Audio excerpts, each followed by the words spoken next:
see, this time, this is my advice. If you really, really want to be treated as human beings, just cross the border, go to Ghana, and ask lessons. They'll teach you how to live with other nations, how to live as a foreigner, how to live in a foreign land. I was recently made a two madam say a year South Africans. I sorry when Nigeria so pa gridia. Just all money Nigeria for South Africa, dear Bumu, I she be mukas, a be more than a woo in I she channel. Na second cry, ye did share Nigeria for no be more, ye kum be more. I South Africa. Na me bomu a year in Chilemuni intra a year South Africa for no. Or sorry, our Nigerians and also according to a moon sem be mutire muse Nigerians and Akoyo Muni Pabia baby Ombeko piano. Almost a ho, or more cheromo, quala, how I see enum drugs, or more cheromo, how I see bokrono, or more cheromo, how I see it, just a normal bonia, just enfamfas or Emma, a South Africa mining. And also, Cretino, or Moncotia, a year Nigeria for your mobile or Muhinibi, O Krumu, what is Kagana, or Mubisi or Hinibi to say Ibo Keno, and Ubi, Comoba Bissu or Nom said that anyhow, Mabasa and Quadawi, Eddie or more atromo, how I see bokrono, how I see num drugs. Most orange are most be see on hene, ewo yukruma, there be any yanche, and Mamodi before, as so see Nigeria for so do more mudi Nigeria for no busia. Nine years and Ketwana, Yenu Bemabi, Abbe poor in a hot out, just a wabe she and a cocoson and a boswasem, a go ye a yes South African. Now watch them the reason why or no, Uja Nigerians. Not one man's ample beer, Nigeria for be dear jet on in the bushia. Ama ene wa shire eyene cousin nice lady 25 years kra no nyan because of Nigeria ninti wa shire ne cousin ne ya na branch ne nsem eno de tuja aha Lukman Koda TV mesro say nene dey kan ahwo hwe me abo subscribe button no so click on the notification bell no bo modi an share video no send be ya foforo be ya bi ahwe e wo YouTube wo hwe me wo Facebook nso a na wa bo follow button no so na wa share send be ya foforo nso be ya bi ahwe de ahwe TikTok nso no bo modi an ne bo plus button no so na repost video no send be ja mo TikTok no so e be ya bi ahwe de ahwe nti abusuan mo ran se ni mo abrante bi a ono oya South African Edin Simbi Ababe to just any bidi can chirimuno. According to Abrante, no sin intra or your video we, Nientia or your video we, Yesibia or creative content. Nebum, Asemno can a personal as at dinner or cano. 1 year now after Sawaka said we no crucial Nigeria Nibia on your fan on channel. Because none of cousin be our yabayan who a fe power the Abrante croak as a crown or your shana warfare. None can a cousin or yet a buyer unya 25 years. Or 1 23, 24 years him. None cousin no, a year too naive. A sign a Nigerian ni be that door that ninety. Just all can share a buyer no crana unti. I could do Nigerian in echi. Man, Nigerian, you know, at the new rat drags him. Aside drags and also Nigerian in a sign the normal be just a nabi on any that does a area or Nigerian, you know, so Emma Bayan be young disease. Upia we young disease or sign fat drags. Emma cousin no. Obian won fe kama no or share ne cousin ne ya na ne odwene won ti ase ne say be bia Nigeria fo be ko bia no mo nko mo ye de nipa a be bia mo be ko bia o mo se ho o mo nko ade su na ti o mu a be bia mo be ko bia o mo de no ma bone ye den e ko honom. I want this message for Nigerians who live in South Africa, specifically for Nigerians who lives in South Africa. I don't care illegally or legally fun. I have no problem with other nations. I have no problems with Zimbabweans. I have no problems with Botswana, Namibians, Somalians, people who live in. I have no problem. It's so unfortunate other African nations are catching strays because of Nigerians. For me, it's not about content. If I wanted to do content, I would have told stories because that's what I do for my content. But this one, it's personal. It's a personal message I want to tell Nigerians. You know, the animosity began when we lost our cousin. When I lost my cousin through a Nigerian guy. She was beautiful. She didn't even make it to 25. She was naive enough to believe a Nigerian guy and introduce her to drugs. Infected her with diseases. We lost her. That's when my problem began with Nigerians. You brothers, everything you touch becomes rotten. Every little thing you touch.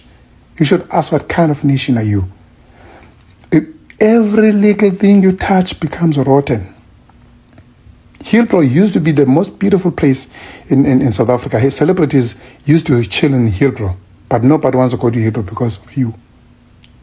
I went to Pretoria, started in Pretoria in 5, started in Pretoria. Pretoria used to be the place, Sunnyside, Arcadia. You guys flock all the way from West Africa to South Africa. Pretoria is nothing now. Nobody wants to go to Pretoria. Same applies to Durban.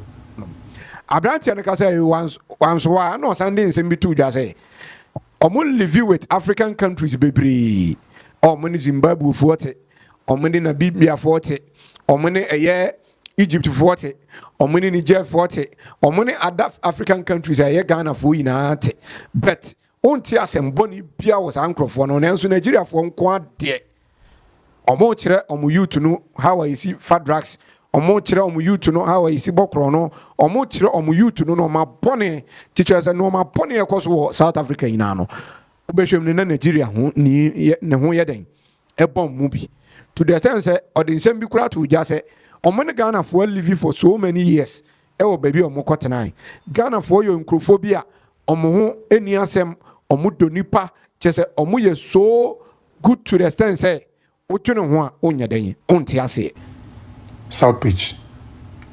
This is what I want to tell you, brothers. It is not the first time South Africans live with other African nations. It's not the first time. For us who grew up in 90s, we lived with Ghanaians. For people who were fortunate enough to go to private schools, multiracial and cultural schools, most of their teachers were Ghanaians, were Ghanaian guys. We lived with them with harmony, respected each other. There were no xenophobic or anything, because they knew where they came from in South Africa. They respected our parents. We have friends as kids. We had so much in common with them. Until you guys flock all the way from West Africa, come to South Africa. You see, this time, this is my advice.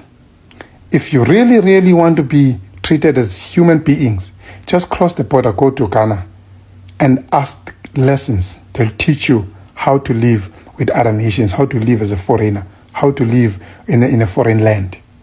Eti abusha ene nsema abrante de yede ede tuja efa Ghana for eti abrante ne de warning kase mu den se omo queen bi e wo na queen ni minim se ote Nigeria na se ote South Africa or the warning kase ama Nigeria for ne so omo nim na omo nim na se bibi to omo queen na hey ene ni ode be show mo South Africa kurunum no one way Nigeria ni ba akokora enye dey enka.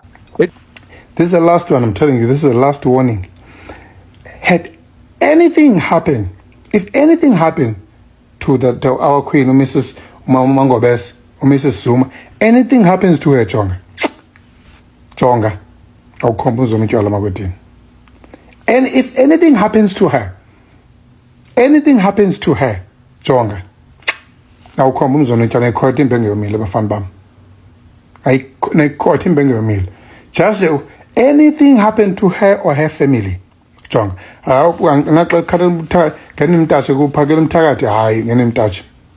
But if anything happens to the lady, Umangobes, Chonga, Bafambam. It's a bushman and someone abranti at the atuja, wabe poor hat, and our shina kuma swasem at the ato after Nigeria form, or party the Musenya or time you.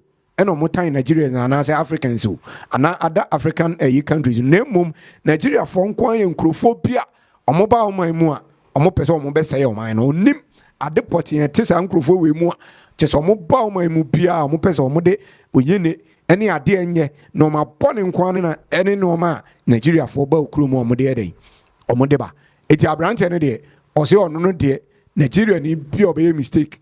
Na why mistake na omo hima bi odini din tuja odini nsabe kan ne de ne omo kan unu se Nigeria ni ba kumpo enka wo South Africa ho ti abusua the reason why in tira ama South Africans omo edwa Nigerians a omo ni Nigeria fo asesa yeso e wo South Africa no e na branti ya ba be dey aba be tirim na yenuanum Nigeria fo no minim akoma nko a tese akoma edo omo nko yam a Nyankopon edema wo mo Nyankopon de akoma pa de omo mu bi ba minima atwen fia sebi e wo yenuanum Nigeria fo bi tirim a ba bi omo be ko bia no omo ye dey omo se ho na abusua sansem we die wo ye Ghana ni na ni Nigeria ni bi ye dey ebo ewo kurom ha hwe yie ahyase no obetimi aye good to you but one way you ochina bi no wa mo ye ne kese e de ayeden e de ato because wohwe mu a Nigeria for ma mo kurom adodo na ahya wo bra no mo bo dodo na you can't single out any even single person cross say nipa we de onye say adwuma we bi dodo na mo kurom anyina ahya wo bra e na mo ye den omobo a omo abekire yam nuanom Ghana fo kwara nketo bi mu a anka omo nsese nkasa bio omo ne be ma kwara bi yampa mu agudie nso omo akire nkwala no bi ama kyese ne omo nyina nso adane eye ahyawofo ti wuti se Nigeria fo ne de atwempa a ye frɛ na atwempa pa de ebi ni ebi mutrim ena omo de che eye Ghana ha ene Africa ha eti mesere se wadwenkyire bi a ewo ye nuan nsemu a de aye den ode atu dwan mesere so de be hye eye comment section wo bomode ane share video no se ne be ya foforo so benya bi aye den ahwe aha Lukman Koda TV media no Mr. Fee medawase